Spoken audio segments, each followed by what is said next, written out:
Hi, everyone. Hope you had a good weekend. It's Monday. You've got a whole week to look forward to. I wonder what's going to be happening.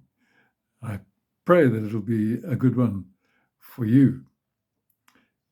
You know, you might remember that I mentioned some time ago that I'd written off a motor car. Well, that was unfortunate in June. And, well, Priscilla and I wondered for a while whether we should get a car to replace it. Could we manage with just one car? But in the end, um, we realized that we're not quite ready for that yet. Priscilla goes off on her way. I need to go my way, and really waiting around for the car to arrive so you can do your thing wasn't really working for us. So we took the plunge. We used the insurance money plus a bit more, and we bought ourselves a little Suzuki Swift. And now I'm riding the older car, which is a Hyundai, and Priscilla's riding the newer car, which is this little Swift. And one of the things I enjoy on this Hyundai that I'm driving is it's a different kind of fuel gauge from the old Hyundai that I wrote off. In this fuel gauge, it tells you how many kilometers you do to every liter of petrol that you use. That's quite useful. But even more useful is it tells you how much fuel you've got left in your tank and also how many kilometers you've still got to travel if you're riding at your average speed. And that's a very handy little statistic. So you know how far you can go on the amount of petrol that you have. Well, I was reading the Bible and I picked up a verse which reminded me about this. And I would like to read it to you.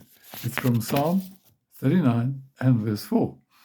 And this is what the psalmist was praying. He said, "Show me, Lord, my life's end and the number of my days. Let me know how fleeting is my life." And I thought, well, that's a bit like my fuel gauge.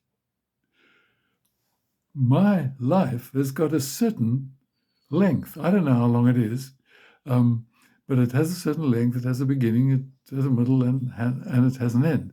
And I need to number my days. I need to use them carefully, and I need to measure my life according to the time that I think that I may have left, and to use the time well.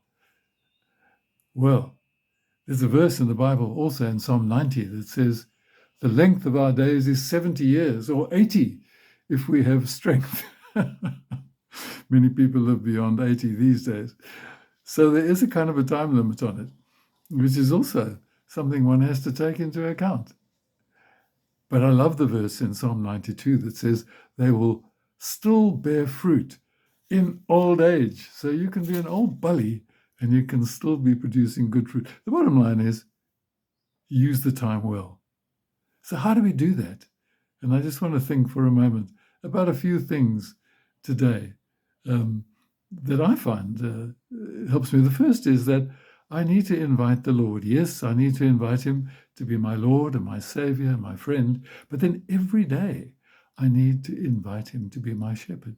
I like the verse in Psalm 23 that says, "He leads me in paths of righteousness." In other words, he leads me in the right paths. So Lord, come into my life today and guide me in the way that you want me to use the fuel in my tank, the hours of this day. The second thing is, we need to submit our wills to God. So if we're asking God to guide us, inwardly we need to hand over and say, "Lord, okay, when you show me the way to go, then that's the way I'll go. If you say it's not the way to go, then I'll listen to that as well." So we submit ourselves to him. And then as we go through the day, the third thing is we need to listen to him. And we can listen to him by remembering his word in the Bible. We listen to him as we listen to his spirit moving in our hearts. If he gives us a sense of peace that this is the right way to go, we can go that way. If he disturbs us and we sense, no, that's not the way to go, then we follow in that way. So the third thing is to listen to him. And then I love what it says in the Old Westminster Confession, one of the confessions of the Reformation. The whole purpose of man is to enjoy God and to glorify him forever. So the fourth thing is enjoy. Enjoy God and your fellowship with him, and enjoy the way that he leads you. There was a school in Port Elizabeth when Priscilla and I lived there, the Port Elizabeth Technical College. You remember technical colleges? Well, and their school motto was, because they were mainly Afrikaans, was "Doen dit nou." Do it now.